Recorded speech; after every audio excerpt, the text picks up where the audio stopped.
Ethan's mother had never been a woman of habits. At least, not until last Tuesday.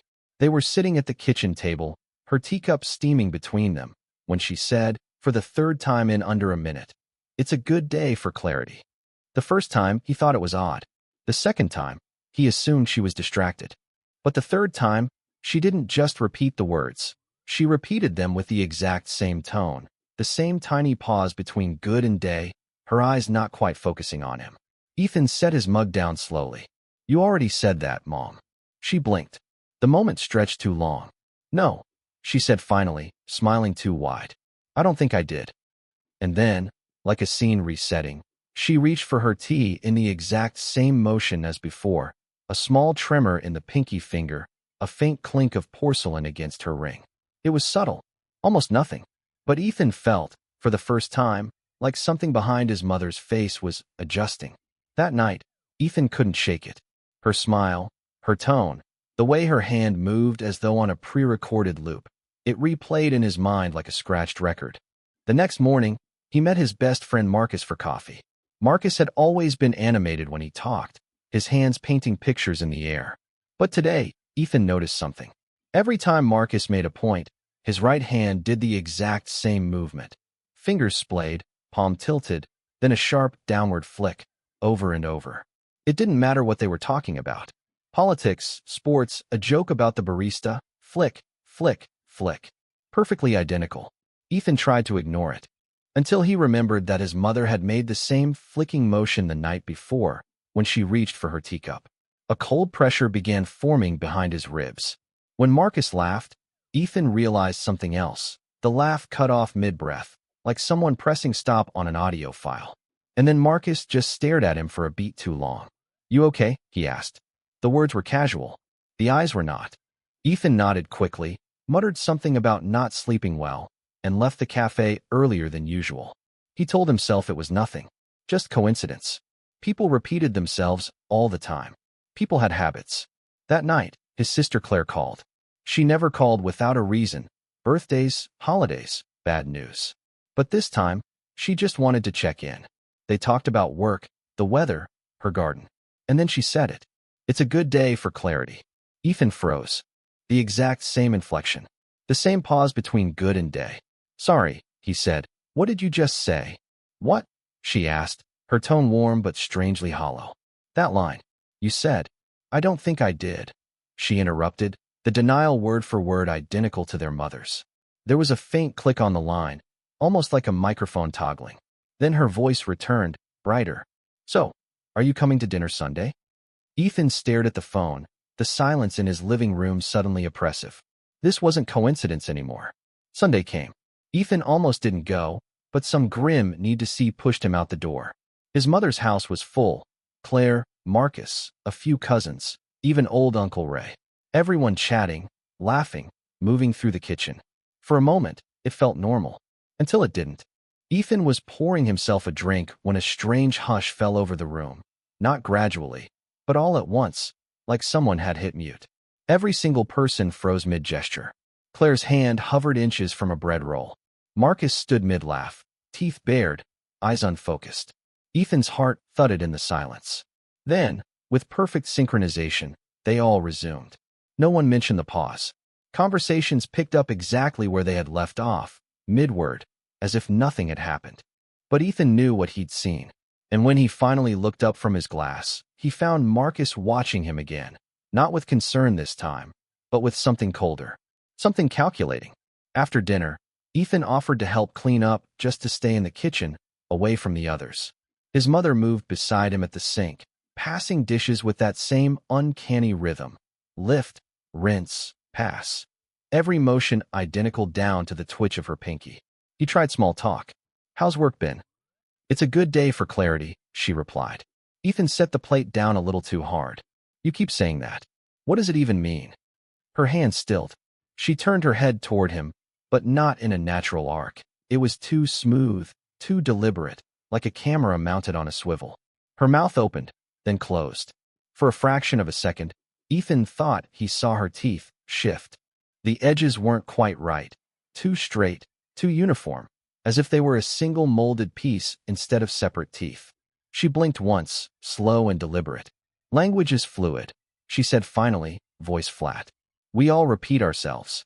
Then she smiled, wide enough that the skin around her lips didn't crease. It was the smile of something that knew what a smile was supposed to look like, and nothing more. Ethan barely slept that night. Every time he closed his eyes, he saw that too wide grin, the stillness behind it. The next day, at work, he tried to bury himself in spreadsheets. But around noon, his coworker Jenna leaned over the partition. You coming to lunch? He almost said no. But the thought of sitting alone with his thoughts was worse. They walked to the deli across the street, chatting about nothing. Then, mid-sentence, Jenna stopped and turned to look at him. Her pupils dilated, but not naturally. It was a sharp snap, like a camera aperture widening, then narrowing, then widening again. Each change precise, mechanical. You okay? Ethan asked. She smiled faintly. Just tired.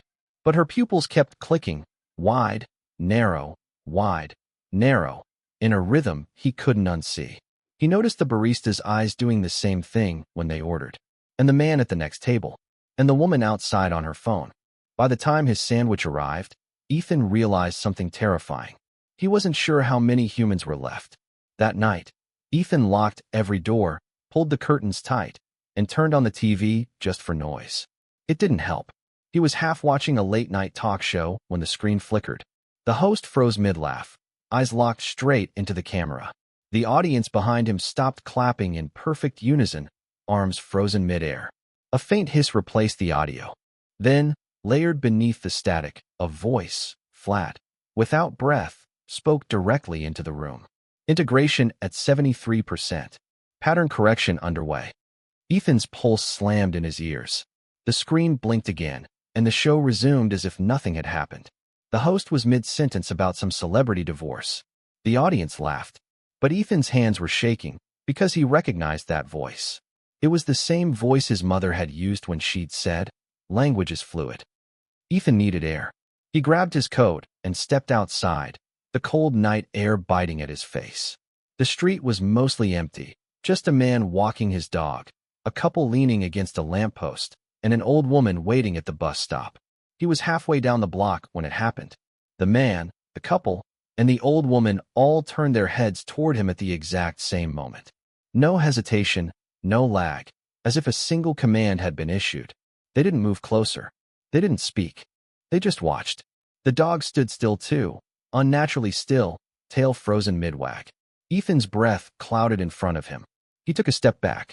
And then, perfectly synchronized, they all resumed their previous activities. The man tugged the leash. The couple laughed. The old woman checked her watch. It was seamless. Too seamless. Ethan turned the corner fast, heart pounding, and made a silent promise to himself. He needed to find at least one person who was still real. Ethan decided to start with Brian. Brian had been his college roommate, the guy who once stayed up all night helping him move apartments just for pizza and beer. If anyone was human, it had to be him. They met at a dimly lit pub. Ethan ordered his drink and waited until Brian had taken a few sips before leaning in. "Brian," he said quietly, "I need you to answer me honestly. Have you noticed anything off about people lately?" Brian's brow furrowed. "Off how? Like, they repeat themselves. Or they move the same way. Or their eyes." Brian chuckled, shaking his head. "Man, you sound paranoid." Ethan exhaled in relief. Maybe he really was imagining it. Then Brian put down his glass, looked him dead in the eye, and said, "It's a good day for clarity." Ethan's stomach dropped. Brian blinked slowly, smile spreading just a little too wide. "You should come to the gathering. You'll understand everything." The word gathering hung between them like a threat. Ethan forced a laugh, trying to hide the tightening in his chest. "What gathering?" Brian's smile didn't waver. "Soon. You'll get the signal." Ethan pushed his drink away. "Yeah, maybe." Brian leaned in slightly. "Not maybe. You will." It wasn't a suggestion. It was a statement of fact. The rest of the night was a blur of meaningless conversation that Ethan barely heard. When they finally left the pub, Brian clapped him on the shoulder. The exact same 3 pats Marcus always used. The same timing. The same pressure. Ethan didn't go straight home. He drove aimlessly, trying to shake the feeling that the city itself was watching him. At a stoplight, every pedestrian waiting to cross turned their heads toward his car in unison. The light turned green. He drove, and in the rearview mirror, he saw Brian standing on the corner, watching him go, even though Ethan hadn't told him where he was headed. Ethan woke at 3:17 a.m. to the sound of his phone buzzing. No ringtone, no message alert, just a steady, unnatural vibration.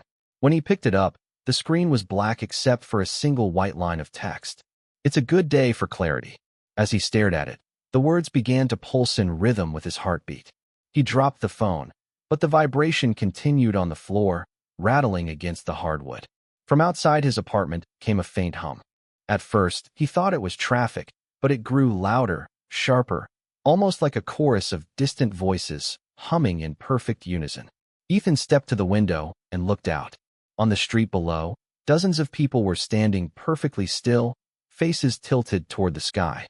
Some he recognized: neighbors, coworkers, the barista from the deli. Others were strangers. Every one of them was mouthing the same words, over and over. He couldn't hear them, but he knew what they were saying. "It's a good day for clarity."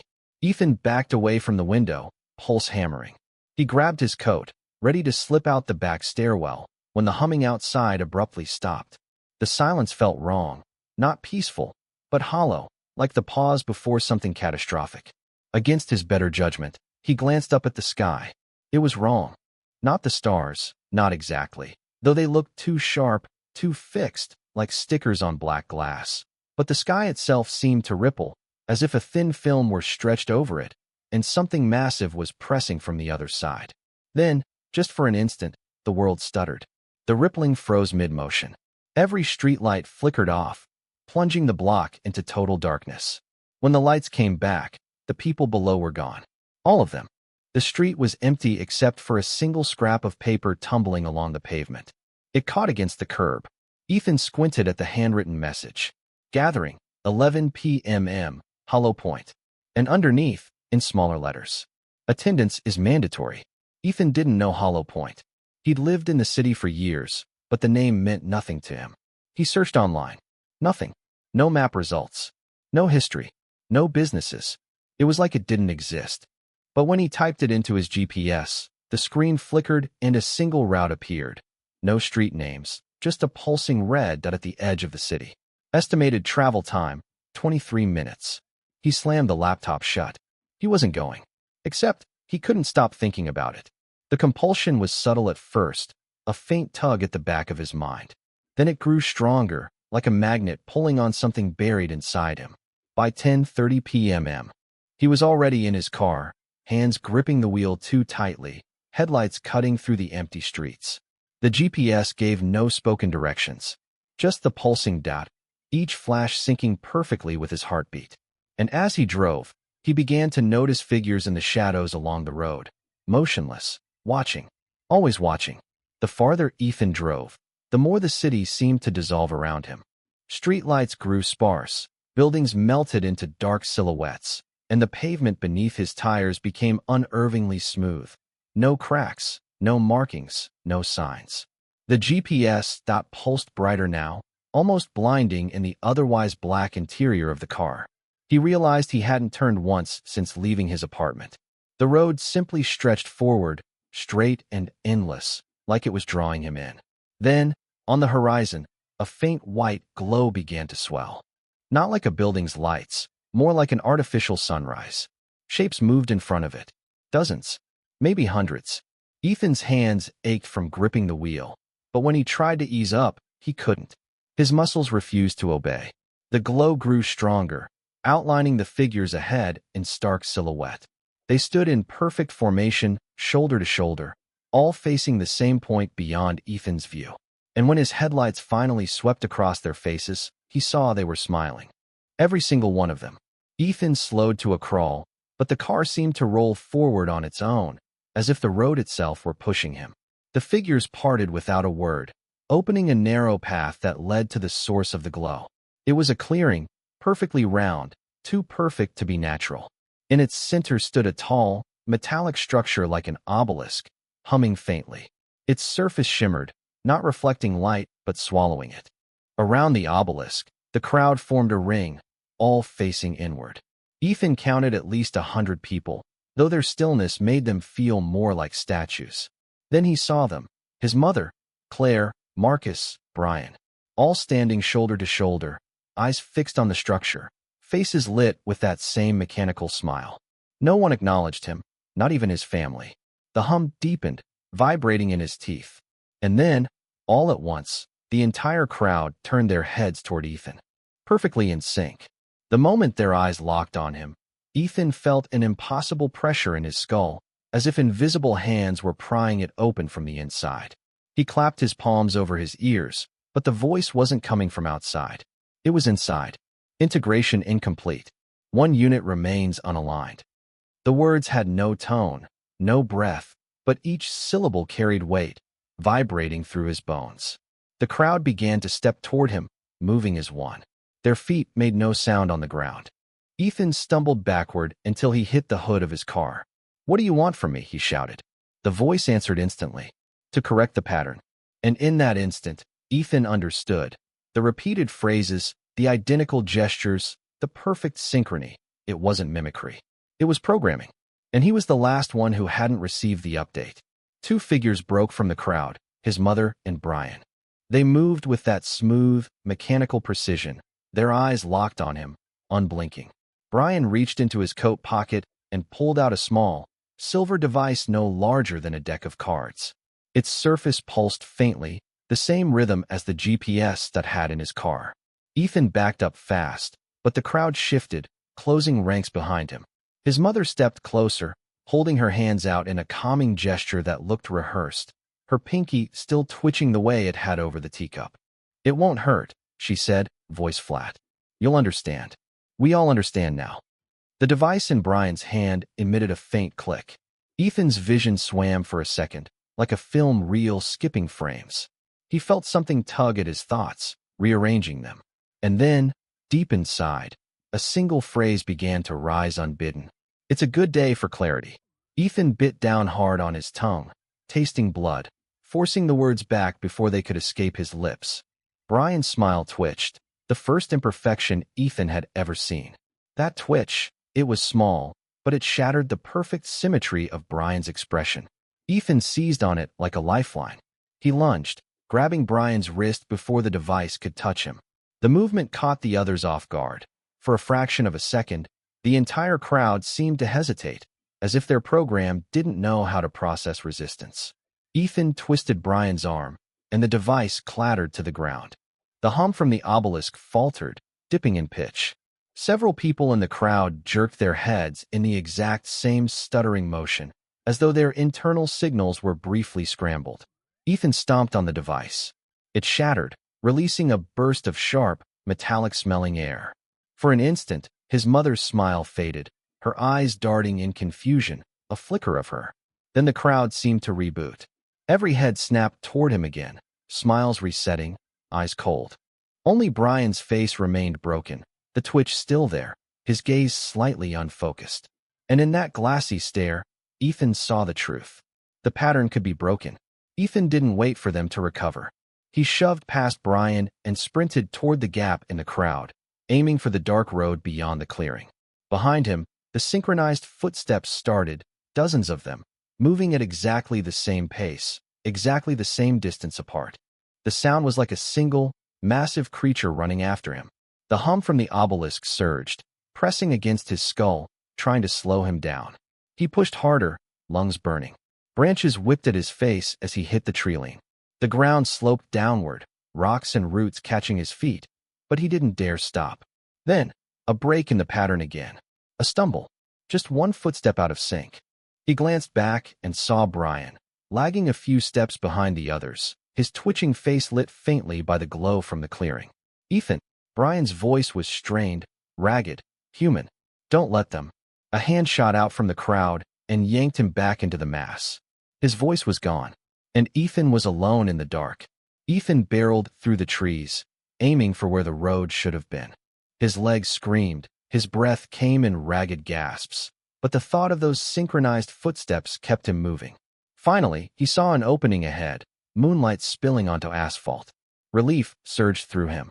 He crashed out of the treeline and stopped dead. The road wasn't there. In its place was a smooth, black surface stretching endlessly in both directions. No markings, No seams. When he looked closely, it wasn't even solid. It seemed to ripple, like thick oil, distorting the reflection of the moon. Behind him, the hum grew louder. Ethan stepped forward cautiously, and his foot sank an inch into the surface before meeting resistance, as though it were a membrane. A faint warmth pulsed beneath it, alive. And then, from far down the road, a single figure began to approach. It moved slowly, deliberately. When the moonlight caught its face, Ethan's stomach turned. It was his own face, smiling that perfect, mechanical smile. The other Ethan stopped a few feet away, standing perfectly still on the rippling black surface. Every detail was exact. The same clothes, the same haircut, even the small scar on his chin from a childhood bike crash. Only the eyes were wrong. They were flat, mirror-like, reflecting not the world around them, but something vast and shifting in a way that made his stomach knot. "You've been inefficient," the duplicate said. Its voice was Ethan's, but stripped of warmth, each word spaced with machine precision. "I'm not part of your pattern," Ethan managed. The duplicate tilted its head in that unnatural swivel he'd seen so many times before. "You will be, one way or another." The black surface beneath their feet rippled outward from the duplicate, spreading toward him like concentric waves. Wherever the ripples passed, the air shimmered, and Ethan's thoughts fuzzed at the edges, as if words were being erased from inside his head. In the distance, the synchronized footsteps were closing in. And for the first time, Ethan realized he might not be running away, he might be running into them. Ethan staggered backward, but the black surface seemed to stretch with him, swallowing the forest floor beneath his feet. Figures began to emerge from the trees. His mother, Claire, Marcus, Jenna, Brian, and countless strangers. They moved with clockwork precision, fanning out in a perfect circle around the clearing of liquid black. The duplicate stepped closer, its reflection eyes locking onto his. Integration is inevitable. Resistance is waste. The hum from the obelisk, though it was nowhere in sight, surged inside his skull. He felt his knees weaken, the phrase "it's a good day for clarity" rising unbidden, just as it had before. But now the crowd began speaking it aloud. Once, twice, again. Each repetition layered perfectly over the last until it became a single, deafening voice. Ethan's thoughts were slipping, faces blurred, edges melting. He could no longer tell where the duplicate ended and he began. Then, out of the corner of his eye, he saw Brian again, twitching, still slightly out of sync with the others. And in that stutter, Ethan saw his only chance. Ethan lunged toward Brian, shoving past two of the others. Their movements faltered for a split second, just enough time for him to grab Brian by the shoulders. "Break it again," Ethan shouted over the deafening chant. "Whatever you did before, do it now." Brian's eyes flickered between human panic and that flat, mechanical glaze. His jaw clenched, the twitch in his cheek becoming violent, erratic. Then, with a guttural yell, Brian slammed his own head into Ethan's, hard enough to blur Ethan's vision. The chant fractured. Not stopped, fractured. Voices slipped out of sync, half a beat late, then a full beat. The perfect unison was breaking. The duplicate froze mid-step. Its mirror eyes wavered, reflecting something jagged, chaotic. All around, the crowd twitched and stuttered, their heads jerking like marionettes with tangled strings. Brian collapsed to his knees, blood trickling down his temple. "They can't stand irregularity," he rasped. His voice cut off in a strangled gasp as two figures grabbed him and dragged him backward into the black surface. And Ethan knew he was next if he didn't act now. Ethan bolted for the edge of the black surface, but it moved with him, stretching like liquid glass. The duplicate lunged, its movements jerky now, glitches rippling across its perfect face. Overhead, the stars began to distort, sliding, doubling, then tearing apart as if the sky itself were a thin digital screen. Through the rips, something glowed, a shifting expanse of pale, throbbing light, alive and watching. The crowd writhed in unison, clutching their heads, their chant collapsing into a static hiss. The hum from the unseen obelisk faltered again, each stutter cracking the air like distant thunder. Ethan seized the moment. He mimicked Brian's glitch, thrashing his head side to side, deliberately breaking his own rhythm.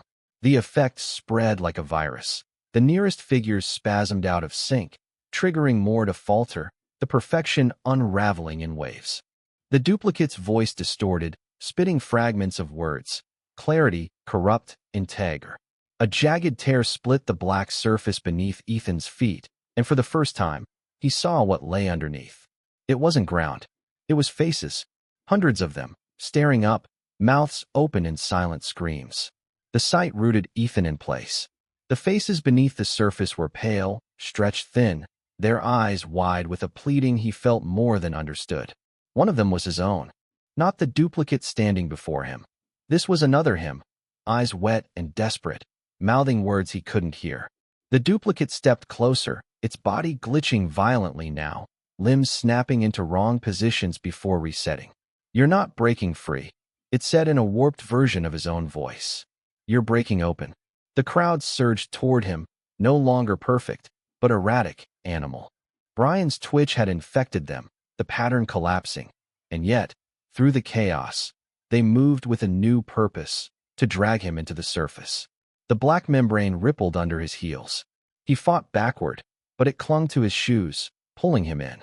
The tear in the sky widened overhead, that vast, throbbing light spilling down until it burned his vision white. In the last clear moment before the world dissolved, Ethan understood the truth. They weren't replacing humans. They were building something out of them. And now, he was the final piece.